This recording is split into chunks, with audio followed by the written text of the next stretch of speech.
For those of you listening, I am rubbing my ass. Rubbing. Two, three, four.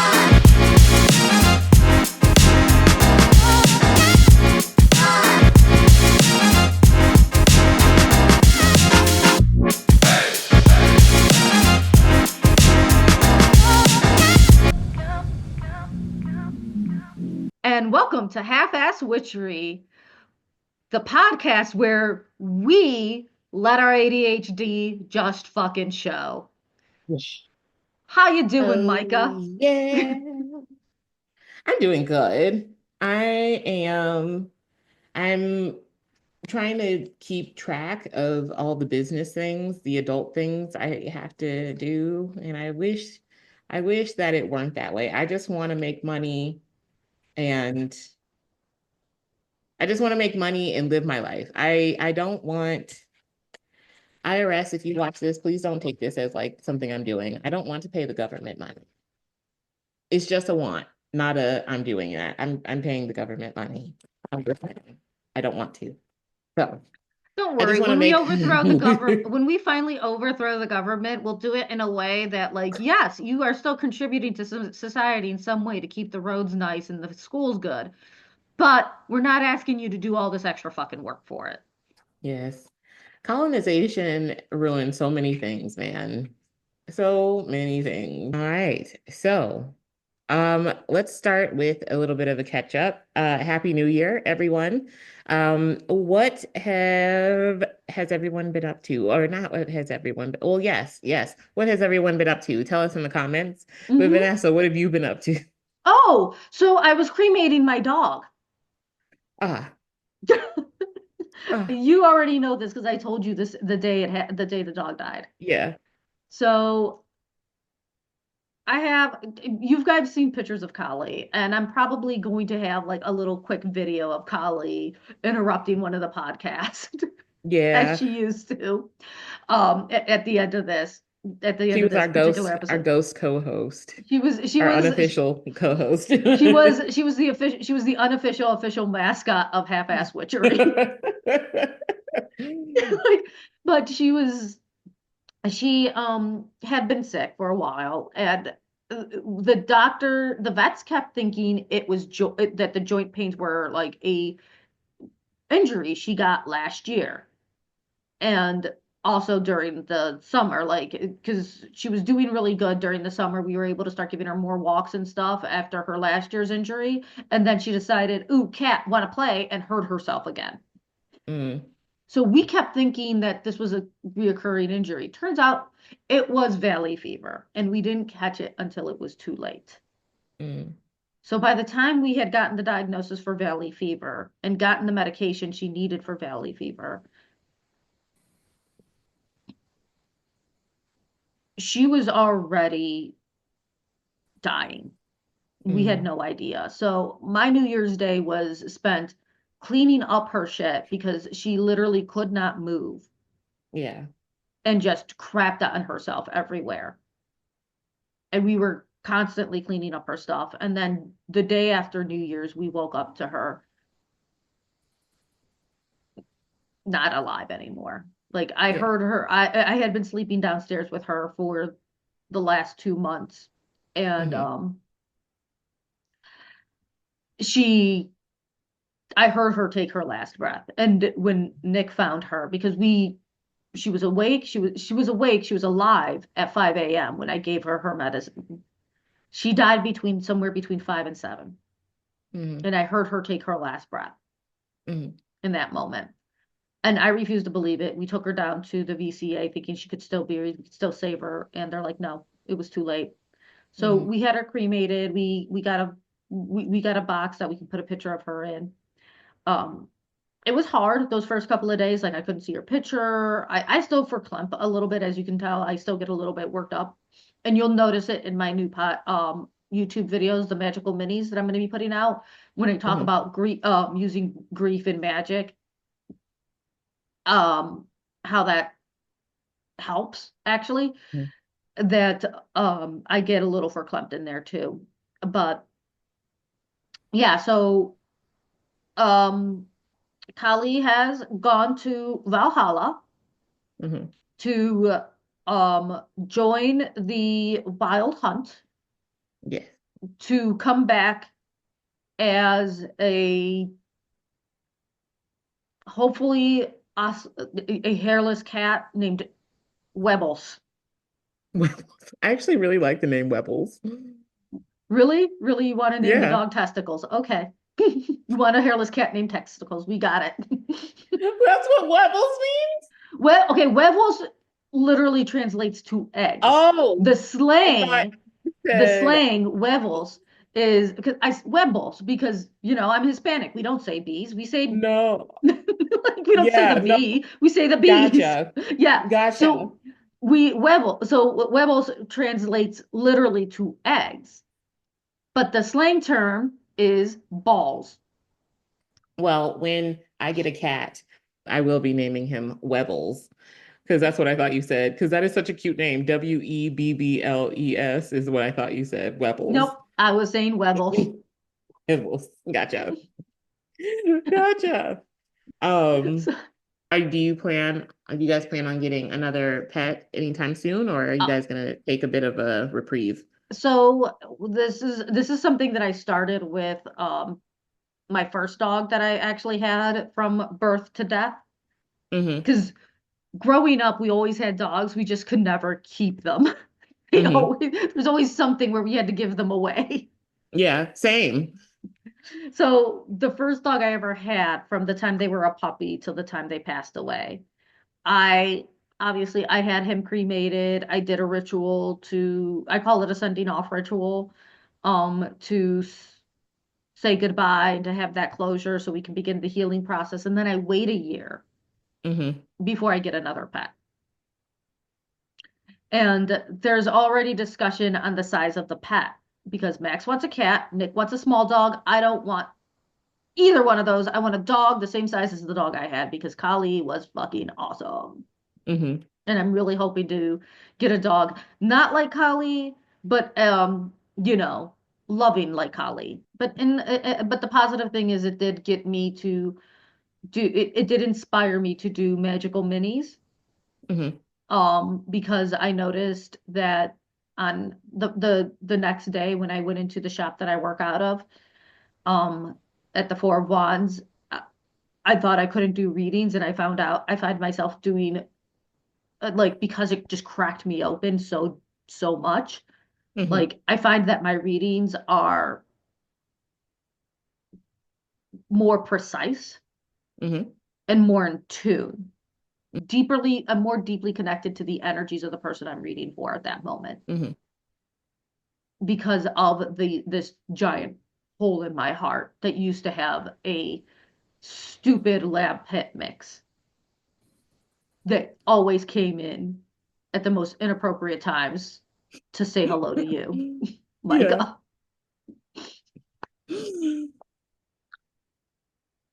So that's been Right. my life. How's yours been? How was your New Year's? It was good. I've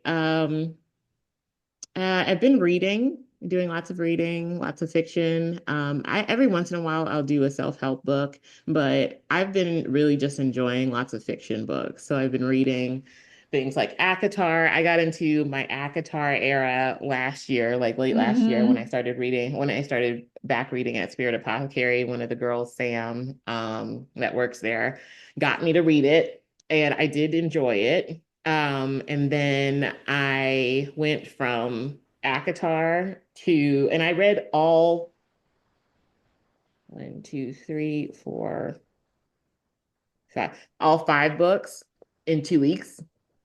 And then I went to Fourth Wing.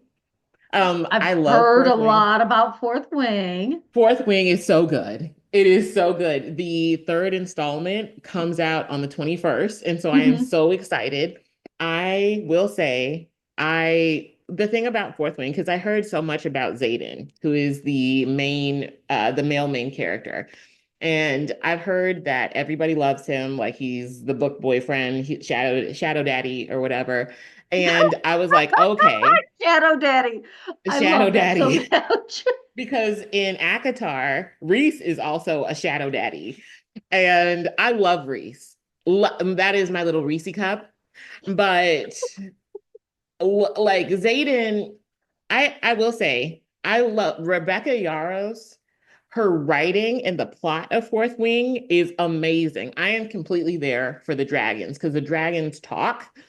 And Tarn, who is the main dragon, like the main dragon character, his commentary is top tier. It's hilarious. Taryn is my favorite. You know how people have had those hear me out cakes? Hmm. Taryn is my hear me out. Forget Zayden. Taryn. Oh Somebody my made God. a human version, like a human AI mock-up of what Taryn would look like as a human. And I was like, not me simping over this dragon in dragon form and human form. But because I can't really I can't stand the female main character Violet. And Zayden, I also I'm don't gonna cut really in here like. just Hmm. because I've been hearing a lot about this book Hmm. and I've heard a lot about Violet and I sort of want to fucking throw her off a bridge too. Yeah, yeah, no, like in the first book, she's okay, but in Iron Flame, she becomes so insufferable. The almost like 60 to like 80% of the second book is her whining. And I'm just like, girl, shut up. Like the only time I enjoy Violet is when she is fighting for her life. And that happens quite a bit in the books because obviously it's centered around the events of a war college and them fighting an actual war. And so there is a lot of fighting sprinkled in there. But that's those scenes or those parts in the book are the only time that I like Violet. Other than that, she's so insufferable, and I do not like her at all. And I'm just like, I would love it if one of the other side characters could be the main character. If it were not for Taryn, or like, I'm like, can we just replace Violet and her bond with Taryn with somebody else? Like, yeah. So Violet Well, and Zayden, I'm hold on. like, If the human dies, if I'm understanding this correctly, if the mm-hmm. human dies, the dragon's fine, but if the dragon dies, the human dies, Yes, right? So yes. kill off Violet and get a new get somebody else. Or I'm like, I've just heard have from what I've heard, I fucking love Violet's sister. Mira is cool. Mira is cool. I like her. Um, like I think again, like nothing tops Taryn for me.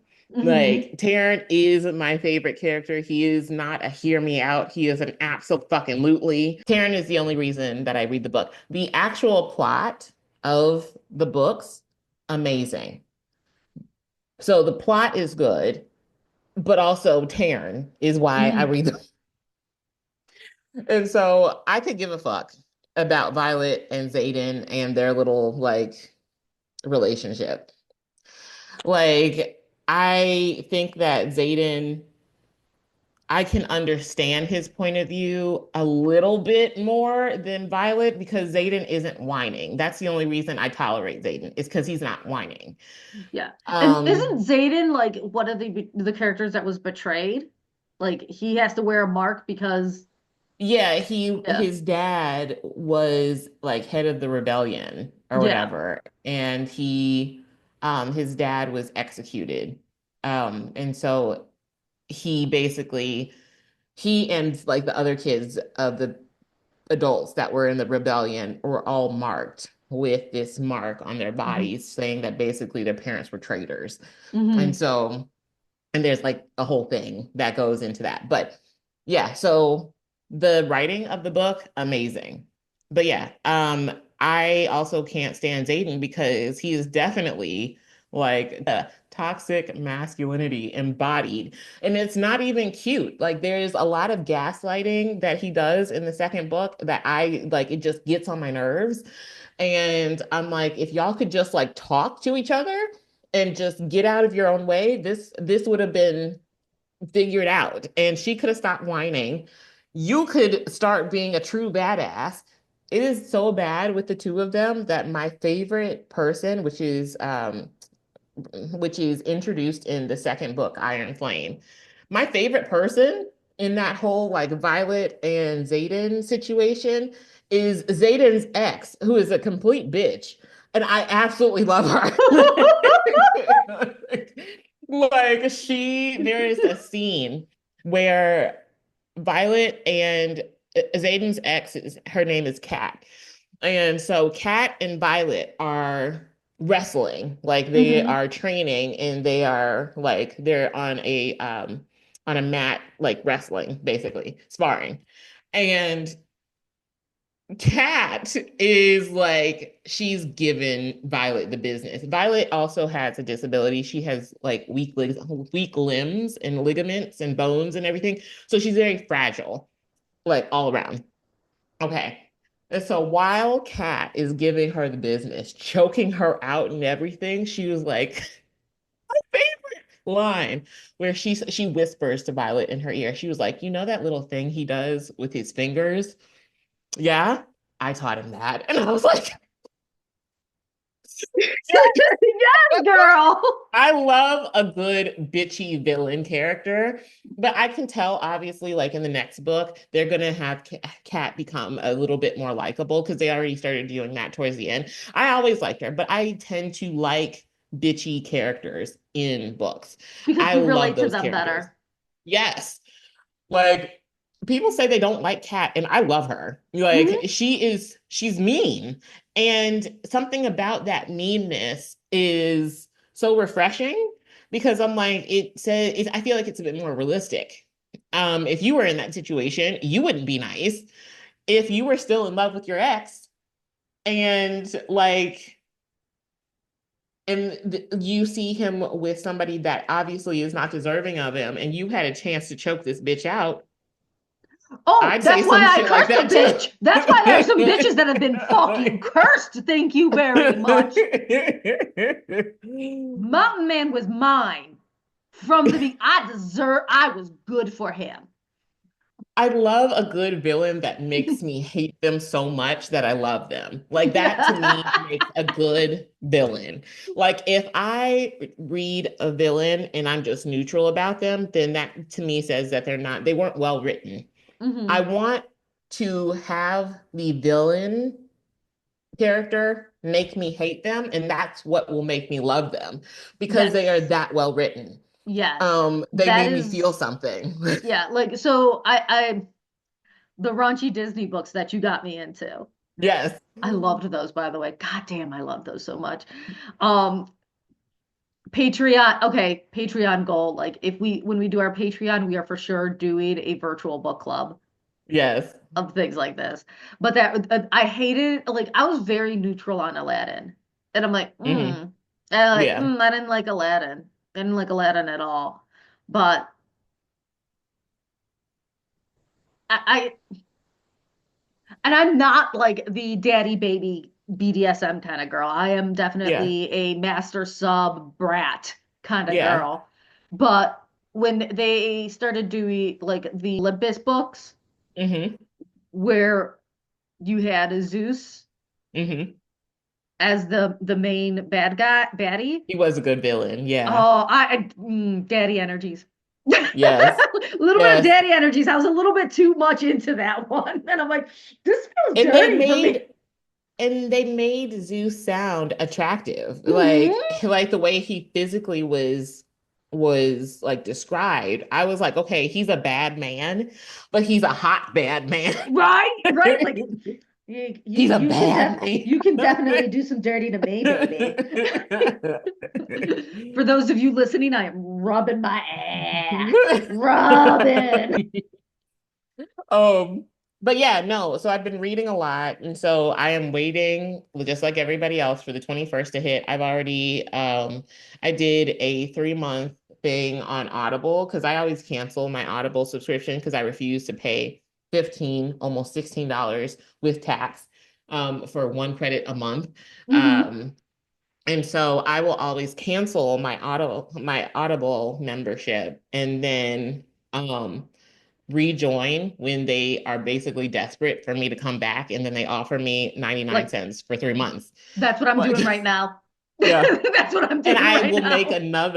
I'll make another account so that like when that when I've just canceled the other one. By that time, they're offering the second account 99 cents. And I'm just like, sweet. You're gonna piss off Daddy Bezos. I hate it when people call him Daddy Bezos.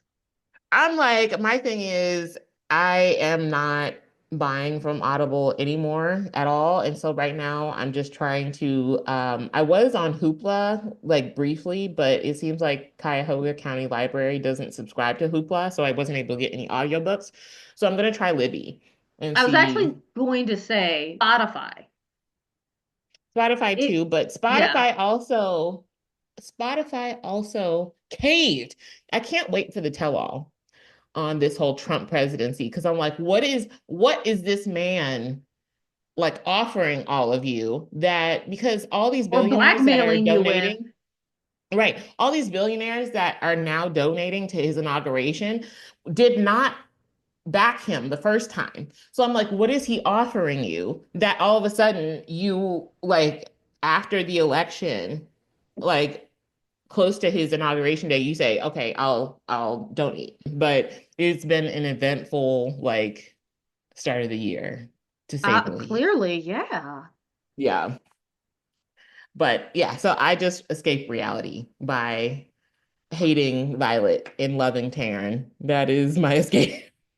And that is a genius escape. Right now, I'm doing a lot of like self-help books. Like I'm doing the Know Who the Mhm. Fuck You Are. I am listening to Four Agreements because February 2nd, I'll be doing a in-person book club Mhm. for I those who saw are that. interested at the Four of Wands. And that's from Yes. it's 2 to 3, but I assume that we all gonna be talking because it's me and I talk a lot. Mhm. And it's gonna be from like 2 to 4. Okay. So if you guys are interested, for sure check it out. If I generate enough interest online across the board, I will start doing it. I will start doing a virtual book club. Obviously, we will be doing a patrons virtual book club soon. As soon as we can get our heads out of our asses and the ADHD medication that because I'm not diagnosed with ADHD together and we will and put together a Patreon. Yes. Yes. Because, and I feel like that is also a goal other than self-care. Because, Let's talk about the thing. I got an article from hmm El Jefe at the Four of Wands hmm the other day. Got this article about these 4 planets aligning and how it's a big deal. Micah, mm. what the hell is going on? Why are people freaking out about this? You are the astrologer. You predicted 2020. Tell me what's going on. So what's funny is it's not an astrology thing. It's a astronomy thing, I think, because all the planets, so they're saying that Saturn, Mars, Jupiter, Neptune, and Venus. And am I missing one? Am I missing Uh, one? I I feel like I'm think missing one. Jupiter, Venus, oh, Mars, your anus. Uranus is Your going anus. to also be aligned. So I think that's more of a astronomical Hmm. thing than an astrological thing because astrologically, all most of those planets are in different signs. And so it has to be an astronomical thing that all of those are lining up, not an astrological thing. And so I don't know about astronomy that much. Hmm. Um, but that's what I'm guessing they're talking about. I'm sure that because I guess what people, for the people that try to debunk astrology based on this, and like you have to understand how astrology works, especially tropical astrology. A lot of astrology that like is the most popular, which is tropical astrology. What we know is tropical astrology, not sidereal, because sidereal is going to be closer to what's happening actually in the sky. Tropical astrology is an idealization of where the planets are at. So basically, it's going to cut the 12 signs into seasons, ideal, identical time frames of 30 degrees, 30 days. Okay. Obviously. Okay, that's what you Hmm. mean by idealization, Hmm. like as close to perfectly set as Hmm. possible. Yes, because sidereal is, and that's why sidereal astrology is so different. Like if you pull your sidereal um, astrology chart, Hmm. you might be a Gemini in tropical astrology, but sidereal astrology might say that you're like a Leo or something. Because obviously all of the constellations, because essentially sidereal astrology is going by the size of constellations, which is not what we're really calculating in astrology, because again, it's an idealization. But sidereal is sticking to some constellations. It takes longer for planets to move through those constellations than others. And so sidereal astrology is a bit different that way. It's a bit more fluid, And where yeah, and tropical it's astrology obviously, is a lot more fixed. yes. And it's definitely not related at all to the seasons. Like, Hmm. I'm going to try and break this down in a way that does not hurt anybody's brain, because when I first learned this, I tried teaching it and I half understood it. Now I fully understand it, so I feel like I can Teach it explain it without better. causing a Yes. nosebleed. Got it. Yes. So when we look at tropical astrology, and when I say that tropical astrology is based on the seasons, think about what time of the year Aries is happening at. It's happening in spring. Okay. What kind of weather do we see happening in the spring, as well as what is happening with the sun? What kind of light source are we getting? We see that we're coming out of winter. So essentially, darkness, and I'm not talking about metaphorical darkness, I'm talking about actual like light outside is decreasing as light is increasing. And so there is one increase of energy that's happening. And then we have like, People at home, she is basically taking her two hands and go and trying to put like one in a jar, and then like if you pretend that she has a jar in the other hand, like burn it. So or we could even think of like that math problem where they say two trains are coming together at like 35 miles an hour and the other one's coming at 60. When will they meet? Like that can also be like a thing. I'm getting into nosebleed territory. Anyway, yeah. so By the way, she was doing a based on vote. that, That's what I was looking for. She was voting. so based on that light change that is happening, as well as the weather, that is how we get the um some of the traits that we associate with Aries. The light is growing while darkness is decreasing. And so we see an up of energy and like lack of sluggishness, which we see is represented by dark, because dark is when we go to sleep. So there's a increase in energy, which we see with Aries. But also what's happening in springtime, we see plants start to burst to life. It's that initial burst of life that we see happening in our environment. Aries, burst of energy, energetic, impulsive, explosive, all of those things. All right. So, what else do we see with Aries? Where we see in Aries, things are still fluctuating, like as far as weather goes. Yeah, We're like like, it's still, for those of you who live in the Midwest and like who experience all four seasons, oh, you are yes. very Okay. Yes. familiar with that. Like I'm sorry to cut in, but I see No. where you're going with it, so I feel like this is the best Yes. way to explain it is if you live in the Midwest, the Great Lakes region, you experience all four seasons, you understand the wonkiness of the weather change. Like it'll Hmm. be 70 then one day and then snowing the next. Yes. And that is most common during the tropical astrological sign that is Aries. Yes. So with Aries, if you are, and it's easier, obviously, like Vanessa was saying, if you experience all four seasons to understand this. In Aries season, we see things are still a bit wet. We have spring showers, all those things. And then on some days, it'll be chilly still. We'll still have some remnants of cold and wet, but there will be other days where it's like getting up there in temperature. So there is a temperature spike, but it's not hot yet. we're not full blown spring yet. We are seeing seeds start to sprout. We aren't seeing flowers yet. And Taurus season is when we see that energy that we see in Aries. We stop seeing a lot of the rain. We start seeing flowers in Taurus season. We start seeing stabilization of the weather.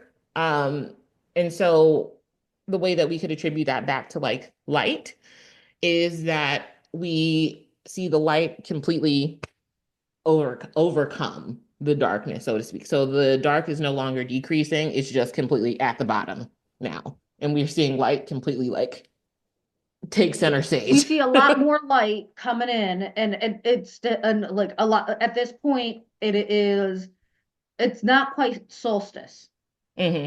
so we're not seeing like the shortest night of the year, but we are definitely seeing more daytime than nighttime. Hmm. And then the best way that I can describe what the season that comes next, which is Gemini. Gemini is mutable. And so it's actually going, and I love this, like as a mutable sign myself. Mutable signs, for those that don't know, are going to be Gemini, um, And I'm showing you people Gemini, what mutable means. Gemini, Virgo, Sagittarius, and Pisces are all the mutable signs. So basically, what you want to think of those signs is that they are actually a mixture. And I love describing it this way because it basically, on one end, it makes it sound like mutable signs don't have their own personality, which We I think don't. is which is I think its own superpower is that like we're the best shapeshifters ever. Is I am essentially Mystique. because in mutable seasons such as Gemini, okay, we start seeing, yes, the temperature is going from like 60s, something comfortable and cool, starting to spike even more up to in Cancer season, which is going to be like, let's say like 70s.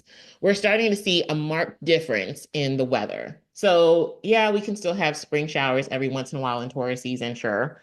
But the temperature has seemed to be sustained. We're actually like we're not seeing as much cold, Mhm. essentially, because of the light. And so The in Gemini flowers are season, blooming, the people are fucking. yes.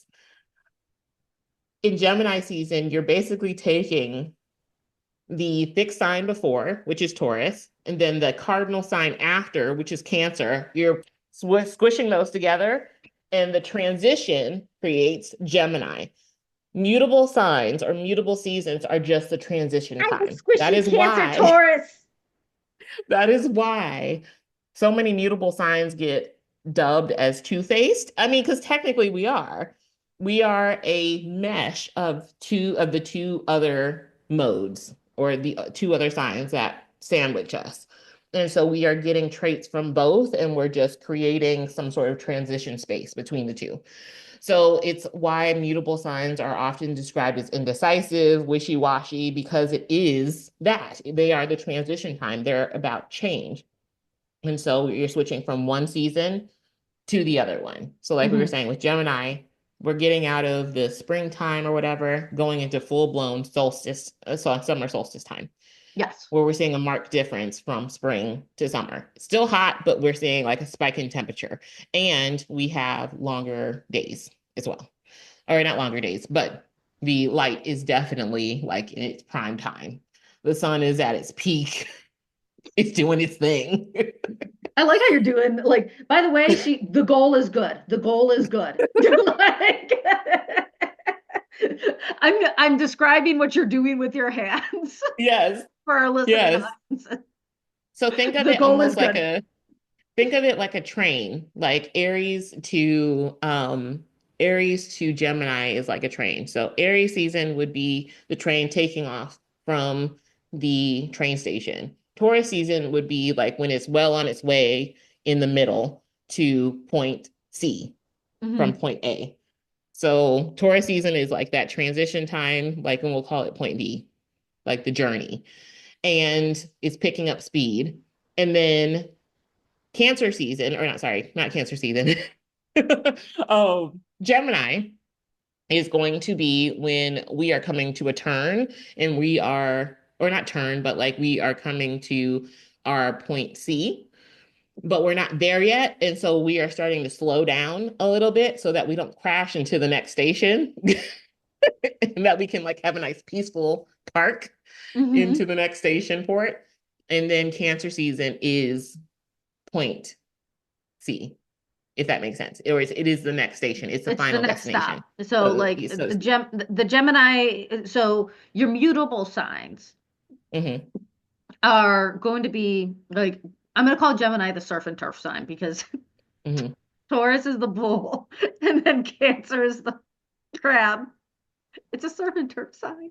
So It you have is. your surf and turf sign like Gemini, which is like when you if you're taking the train and you feel that on the train and that's when you start to slow down. That's what Gemini is. It's that Mhm, in the train to slow the train down as you're getting to your next stop.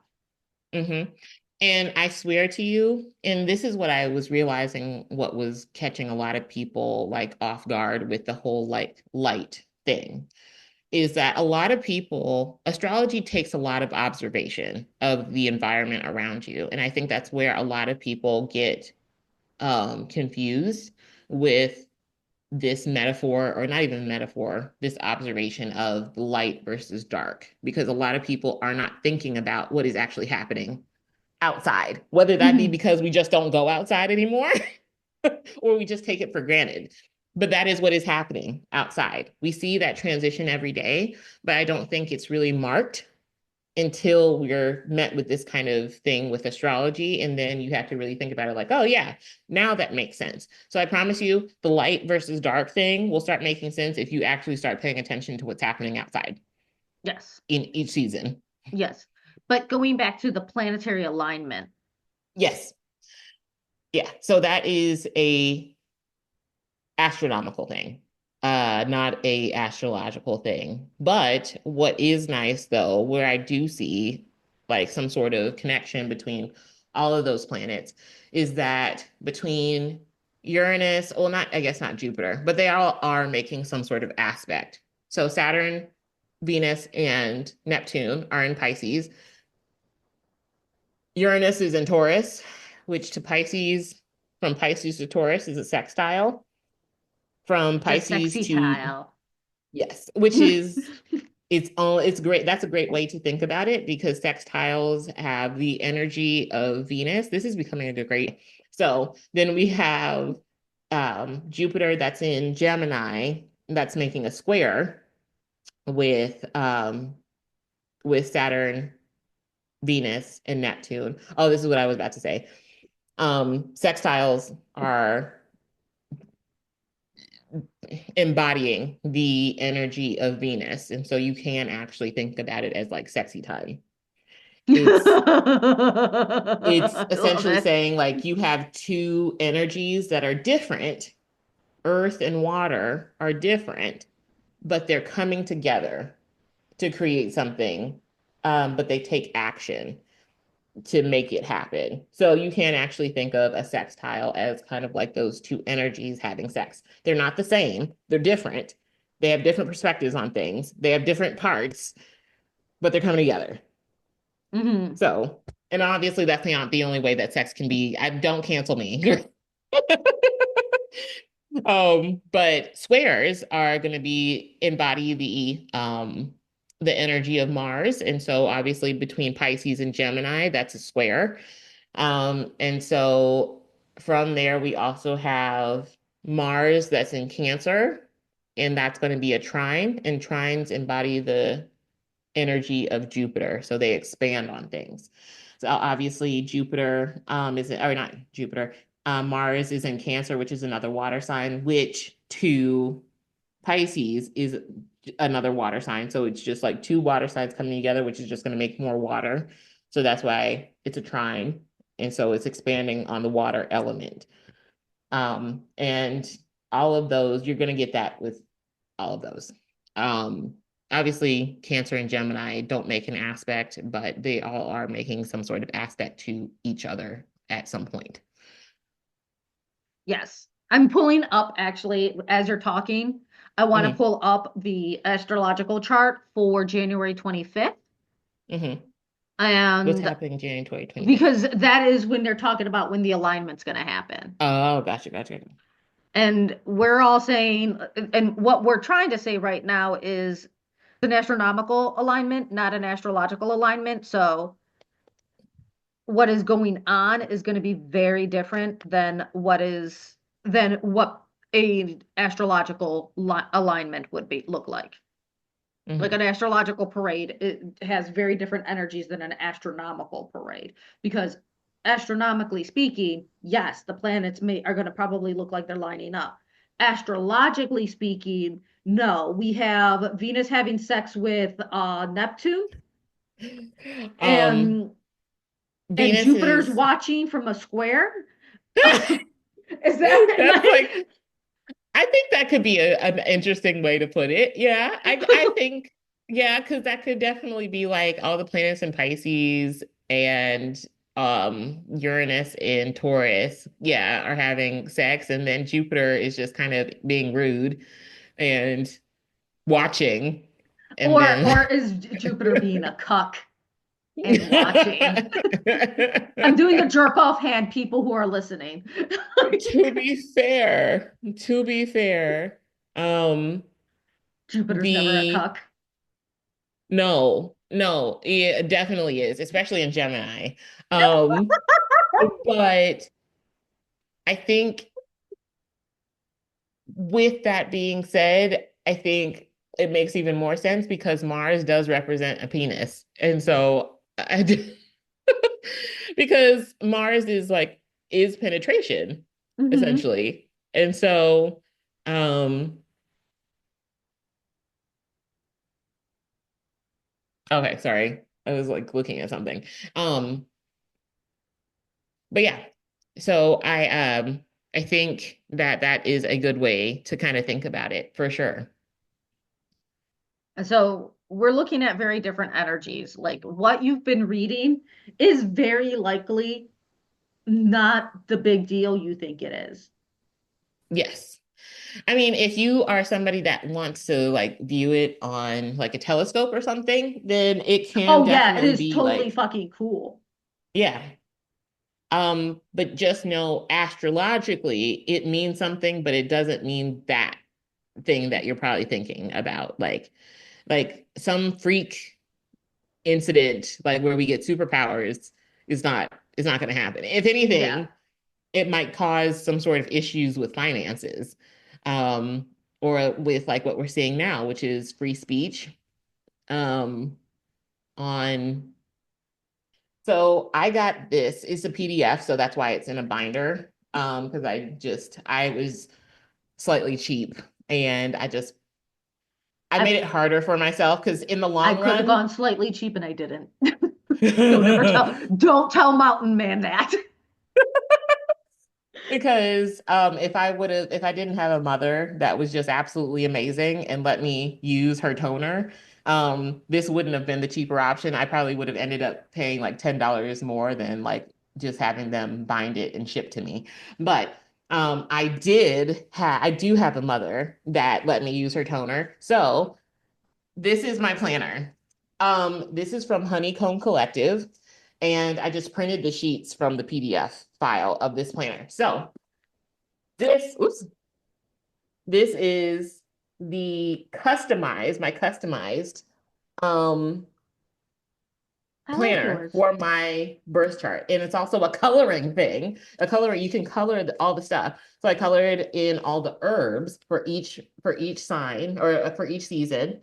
And like he says, like for Pisces, it's reishi mushrooms. For Virgo season, it's valerian. For Leo seasons, if a Leo season, it's calendula. And it's from Honeycomb Collective.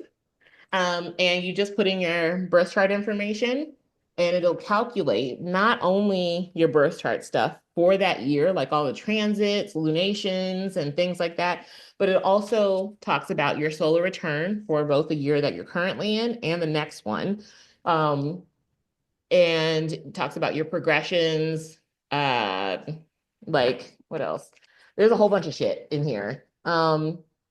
It does a whole like chart analysis. Now, what I will tell you is if you know nothing about astrology, this might not be the one for you, but you can always get an astrologer like myself to break it down for you.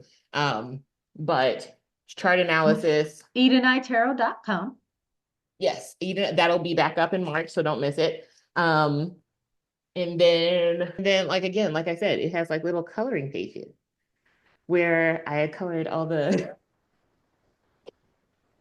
I colored all the things. Love The rest of the that. stuff I'm kind of like I don't want to show because I've written like all my notes and things like that. But basically, like yeah, it'll Penises, penises. She has penises on every page. it has like let me show a week that I've already finished. That doesn't have too much personal stuff. And you can also like do notes, like a Hmm. page for notes. Um, okay, don't judge me because I only have like two things crossed off on this whole week from last week. So don't judge me. But you can see on here, if I can get it into the thing, that it has all the astrological transits, not only that are happening, but also affect my chart on every single day. And so you can look at that and know how each day is going to be affecting you. And for an astrology nerd like myself, this is just a little astrology orgasm. For sure. And it gives you each month, like if a planet is going retrograde, Hmm. it'll tell you like it shows you like the directions of the planets that month and everything like that, as well as like at the beginning of the planner in general, it tells you and shows you as well like an actual visual of like this planet will continue to go forward all year, but at some point this one will go retrograde and then like so it shows you all the retrogrades essentially, retrogrades and stations for that year. And so Yeah. you never have to look anything up. It's an almanac slash planner slash That which coloring is book. which is fantastic. So if you're a little bit more advanced, for sure, go with Honeycomb. Honeycomb If Collective. you Yes. Honeycomb Collective, if you are looking for something a little more simple and one-on-one, and you prefer more tarot-y stuff, although I do believe the Ritual Tarot Planner also has an astrology side to it. Mm-hmm. I have not seen what that looks like, but I I do suggest the Ritual Tarot Journal, especially if you're starting off on learning how to do tarot, because Mm-hmm. in the beginning of the month, it does tell you where the moon, like all the different moon signs, where the moon is. It also tells you what planet is being sexed up by another planet. So on January 1st, I was not aware that Mercury, my planet, was being sexed up by Lilith. Maybe I should have been. And it'll tell you when the moon goes to void Aquarius. So this one gives you a more simplified version of what it is that we're doing. And that is a really good option. Wow, this is a very Aquarius episode, isn't it? It is. Squirrel. All right. So everyone get your wine, get your snacks, get yourself Notebooks. comfy.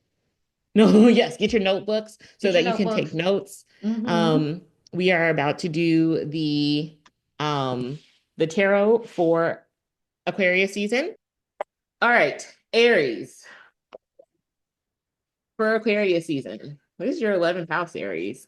So it's about friendship. How much we have Uranus in Taurus. So the ruler of your 11th house is in your second house. So it's about who is helping you. Fuck. Wow. I think one, so Aries, you have the Eight of Swords. I think, look, look, Aries, I think that you just have a lot of people talking to you all at once, and it can cause some indecisiveness. And you can feel a little bit suffocated because you have so many opinions flying at you that maybe you feel like you didn't ask for. Um, and that can cause you to overthink and possibly lash out at people, you are really living in that Gemini energy where I think your brain is a bit overactive because you've got so many people talking to you at once. Don't be afraid to take time to just be on your own and really think through what it is that how you want to move forward, because you are the sign of self.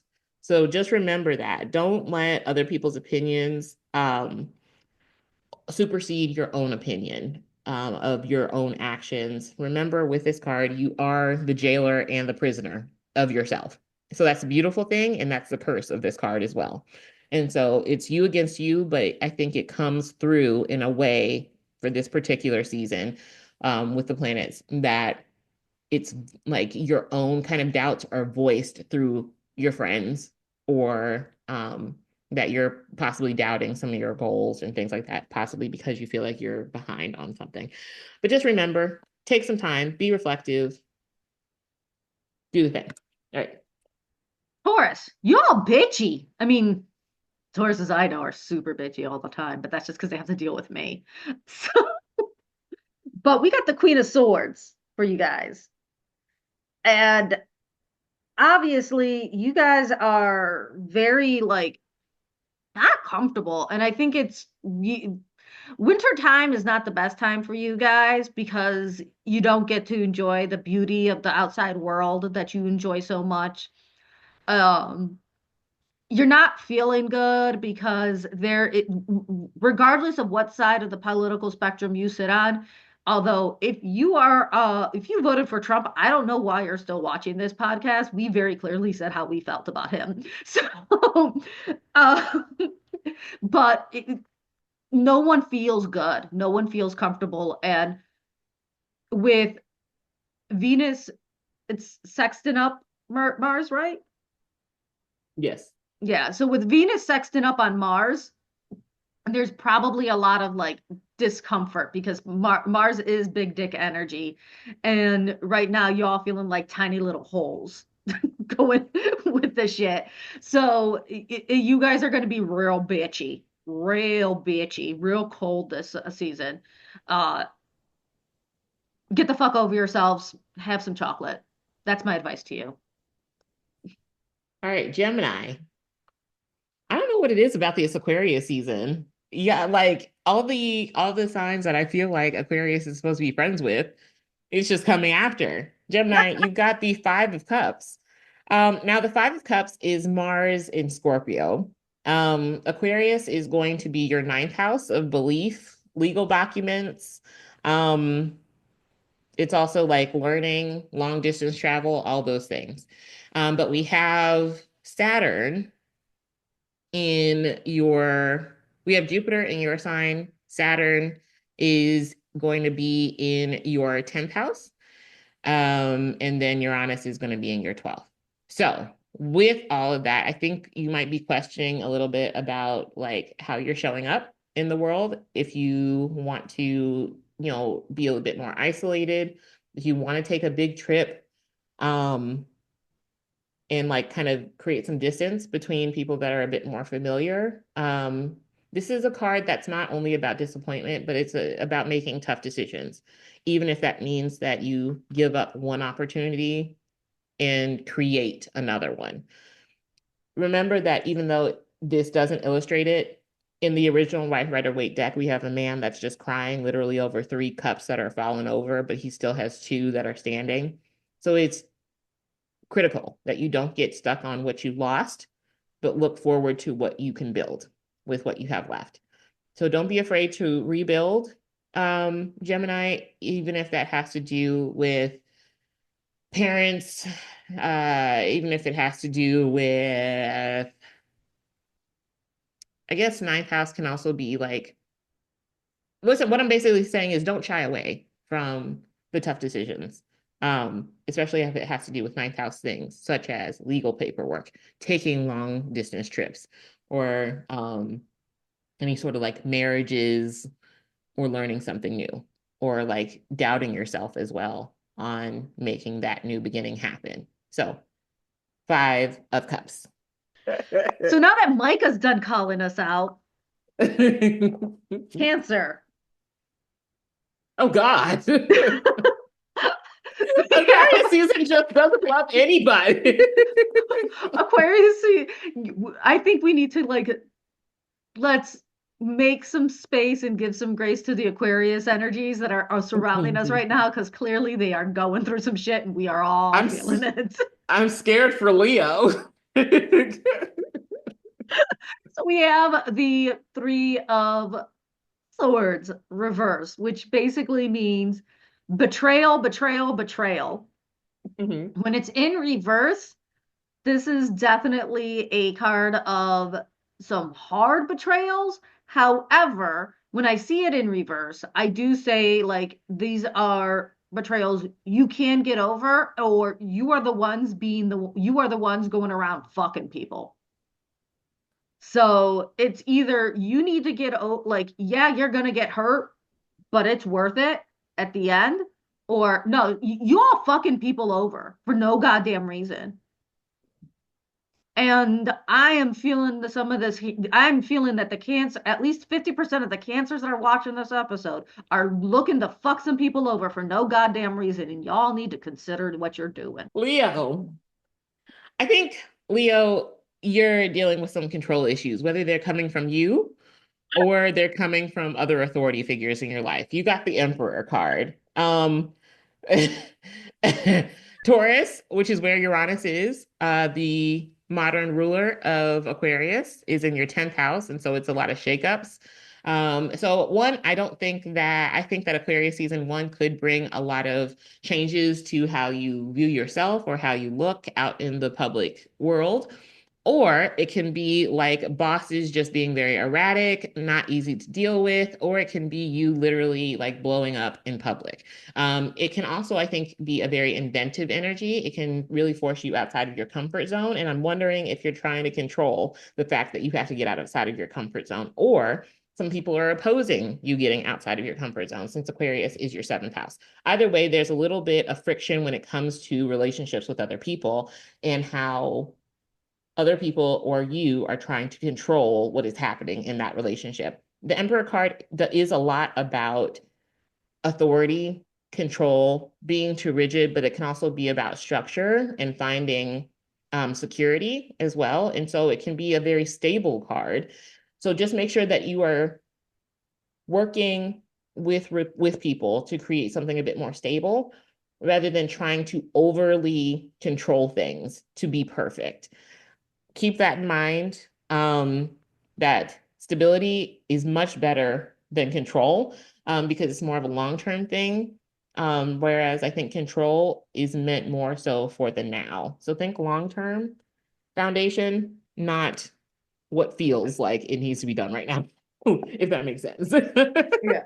So I'm loving that we're finally getting a shift Mhm. in energies. Apparently, Aquarius is getting over themselves right around the Leo season, right around the Leos, because we have magician for the Virgos.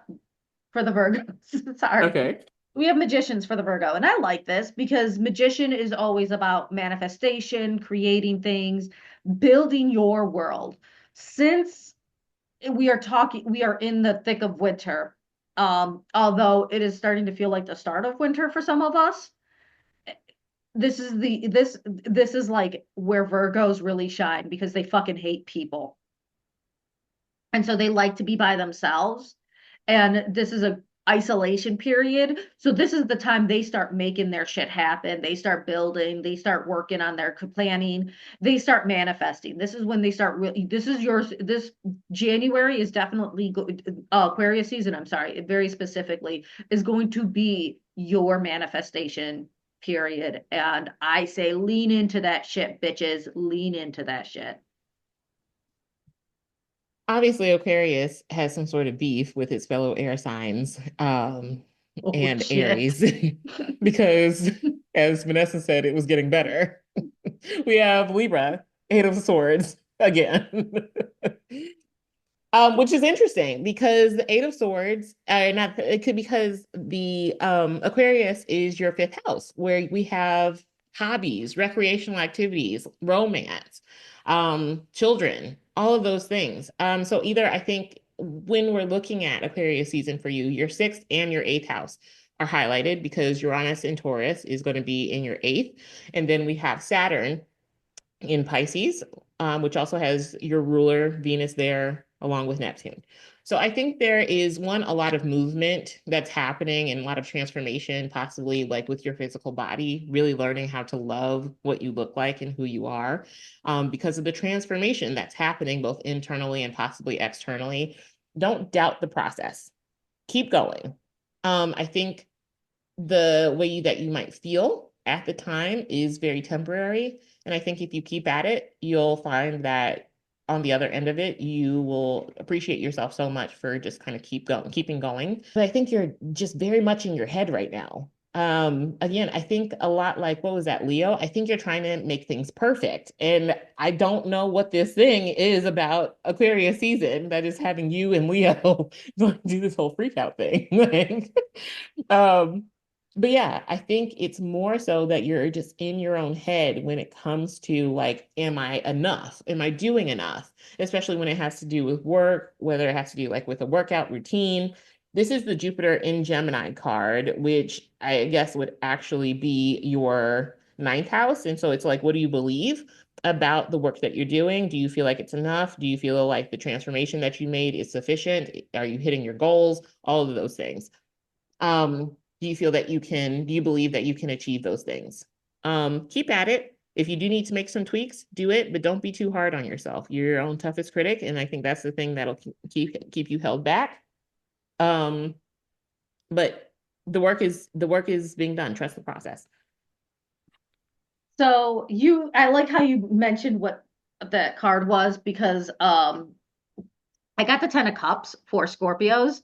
Clearly, Mhm. Aquarius just has something against us. Like, what did we do different, you guys? Just tell me. I'll fix it. Scorpio got a great card. We're looking at Scorpio's card for the Aquarius season. We get the Ten of Cups, which is, at least in your home life, I'm sure your work life is shit, but that's just because, 97% of us live in late stage capitalism. But your home life is just like everything's good. You are feeling good. Like it is perfect. This season, you are really going to learn. This is the season for you guys to really be grateful for what you have because you got a lot. And the the the card of cups is an emotional card. Ten of cups is always about completions, talking like you are in a good space, Scorpios. Sagittarius, you got the Fool card. Um, I think you're taking a trip. I think you're catching flights, not feelings. Whether that's because you don't want to deal with your feelings and you're taking a trip, I actually think that's exactly what it is. Because we have Aquarius as your third house. And then we have Taurus, where Uranus is. That's going to be your sixth house. And then Saturn's in your fourth. So I think you're literally trying to get away from your family. Either that or you're just trying to get away from home. Um, the fourth house is also going to be where our emotions are. It can be hearing from somebody from the past, and you're like, absolutely not. I'm I'm leaving. I'm going.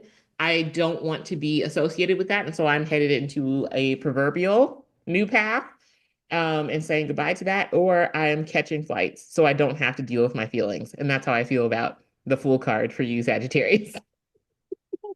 Capricorn. I'd say that Aquarius has it out for you guys too, but you guys are weird, and I think you're gonna love this.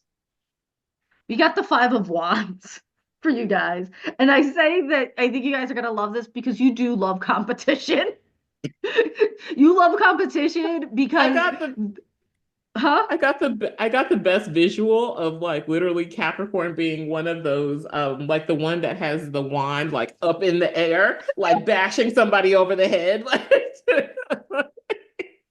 That's what I think Capricorn. Absolutely, go ahead. Yeah, no, I am with you 100%. I just say that Aquarius has it out for you, but no, Aquarius is giving you a late Christmas gift, slash birthday. because you guys do love competition. You love to compete. And even if it's a friendly competition, you guys love to compete. You guys love to go out. You guys love to be the ones who, where Leos like to be the ones that shine, you like to be the ones that win. And you guys like to really just do are no holds bar and you're winning. So you feed off of competition. And I see this is a season for you to really just eat, like just eat the scenery with whatever it is you're trying to win at, because this is where you thrive. And Aquarius is giving you yourself some, as my friend likes to call coffee, giving you some go-go juice here. All right. So, Aquarius, it's your season. I think you're making money. You are making money Fuck this you, fuck season. you, fuck you, but Because I say that because of the card that we get. So we have the Seven of Cups. So the Seven of Cups is Venus and Scorpio. Scorpio is your 10th house. The funny thing is though, is that Saturn is in Pisces, which is your second house. So there's definitely something going on with money and how you're showing up in career. Venus being in your 10th, or this card representing Venus in your 10th, can be like new connections when it comes to career that could possibly forge a new foundation when it comes to making money, or at the very least, it's networking that comes through maybe something a bit more intuitive, or like making money in a career choice that has something to do with like something more intuitive, like tarot, astrology, mediumship, things like that. Uranus, your chart ruler is, or the ruler of you is in Taurus, which is in your fourth. So it's definitely diving into intuition, feelings, all the feels. I realize you do not want to feel your feels, but I think you're going to be like very, very touch and go with your feelings. And I think that's what's going to cause some of the indecisiveness when it comes to all of the options that are being laid before you. Just don't get greedy. Remember that this is the Venus and Scorpio card. And so you can't have everything. You can't. Try to reel back the intensity when it comes to the people that you are engaging with. Sometimes intensity is needed, sometimes it is not. Um, Keep in mind your actual goals, and that'll help you a lot when when you're talking about making a decision. The Seven of Cups is a lot about confusion as well. With Saturn being in Pisces in your second house, it can be a lot of confusion about what to invest in, even if it has to do with what do you yourself invest in when it comes to you. Um, with us being in a whole new year, I can only imagine that that is definitely a choice that you are having to make. But let's see.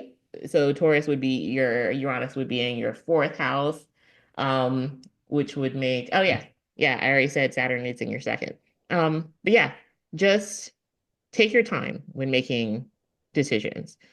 And if you need to make a list, make a list, make a pros and cons list. I think that'll help a lot. So, Seven of Cups. Don't so get greedy. Yes. okay, Micah, I'm just gonna do this because I thought it was funny when I was looking at my notes, my Okay. astrology notes here. Yeah. Micah, the moon card. What's it the what astrology card does it represent? What astrology does it represent? The moon card, Hmm. Pisces. What season are we in? We are in Aquarius season. Pisces. You've got Seven of Swords, which is Pisces and moon. The Seven of Swords is moon in Aquarius. Yeah. No, Seven of Swords is moon in Aquarius. Yes, that's what I meant. Yes. You know what I mean. Yeah, that was the irony. Are we being sneaky, Pisces? We're being... Yes, Pisces are being y'all being some shady bastards because you all are holding on to some grudges here. Like there are some things you wanted to say that you didn't get to say, so you're gonna go back and try to say it now, or you're gonna be Petty McPettyson, Petty McPetty ass. And I'm like, I honestly am here for it because I'm Gemini and we live for novellas. So like, But you guys are definitely holding on to some shit, and you're gonna be going back to get your revenge on some motherfuckers because they are gonna be popping up, and you're gonna be like, yeah, It's we're petty looking at some season. petty McPetty. It is definitely petty season for the Pisces. Pisces, so don't be pissing off your Pisces friends because they're gonna be petty on you. All right. I mean, they'll forgive you later because they are just loving people, but like that. But they are gonna get petty real fast. They're out on petty season. They are petty. They're in petty bill and looking to run for mayor.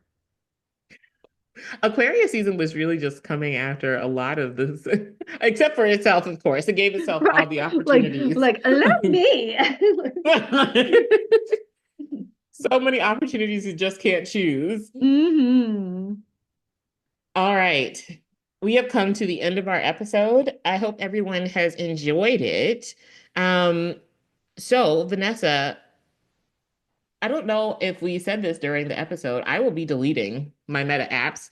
Where can they find you, So Vanessa? unfortunately, I do have to stay with Meta because the store that I read out of, they are on Meta. So you can find me at Bea Bruja, Bella. I'm pretty much all the socials. So BELLABRUJA, and that's TikTok, YouTube. You may have to put a dash in it, but I'm there too. Blue Sky had Blue Sky, Same. Facebook, Instagram. That's where you can find me. And until we can find something better than what Zuckerberg's got going on, um, you will continue to find me on Instagram and TikTok and Blue Sky. All right. You can find me. We are quickly approaching March. So in March, you can find me at EdenITarot.com. But until then, you can find me on Blue Sky at evening. Ooh, I forgot. I have not created a business account for Blue Sky yet. So we'll say tentatively, you can find me at Eden Eye Tarot on Blue Sky. Um, and I think, well, I don't know if I'll do that also for Tumblr, but if I can get the handle, by the time this episode comes out, I'll have that all situated and I'll put it in the description. Yeah. But And she'll send me the links as well. yes, but just know that I will no longer be on Facebook or on Instagram because I'll be deleting those at this time, 3 days after this recording has been made. So by the time this episode comes out, I should be fully deleted off of both since they Mhm. take 30 days to completely delete you. Let's kill Instagram and Facebook like we killed Twitter because now it's just a Yes, sounding board for crazies. yes, And like the United States is trying to kill TikTok. yes. All right. Viva la revolution. Viva la revolution! Yes. World.